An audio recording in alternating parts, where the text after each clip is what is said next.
നമസ്കാരം. പ്രൊജക്ട് 366 എല്ലാവർക്കും സ്വാഗതം. ഇന്ന് ജൂലൈ 9 കൗ അപ്രിസിയേഷൻ ഡേ ആണ് ഒബ്സർവ് ചെയ്യുന്നത്. പശു ഗോമാതാവ് ബീഫ്. പശു നമുക്ക് പാൽ തരും, അണകം തരും, മാംസം തരും. ഹിന്ദുക്കളെ സംബന്ധിച്ചിടത്തോളം കൗ എന്ന് പറഞ്ഞ ഗോമാതാവ് 2016 മുതൽ ഒബ്സർവ് ചെയ്യുന്നതാണ് ഫാഷൻ ഡേ.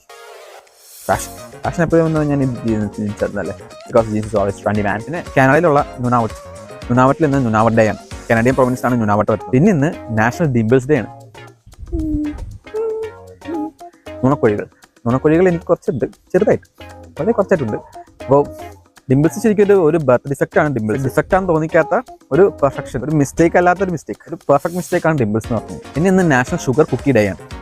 ഷുഗർ കുക്കീസ് എന്ന് പറഞ്ഞാൽ നമ്മൾ കുക്കീസിൽ മധുരം പരട്ടി ഡെസേർട്ടായിട്ട് കഴിക്കും. പിന്നെ കംബോഡിയയിൽ ഇന്ന് ആർബർ ഡേ ആണ്, മരം നട്ടുപിടിപ്പിക്കും കംബോഡിയ. പലാവിൽ ഇന്ന് കോൺസ്റ്റിറ്റ്യൂഷൻ ഡേ ആണ്, ഭരണഘടന രൂപപ്പെട്ട ദിവസം. അതുപോലെ സൗത്ത് പലാവിൽ റെസിസ്റ്റൻസ് ഡേ കൂടി വേറെ വരുന്നുണ്ട്.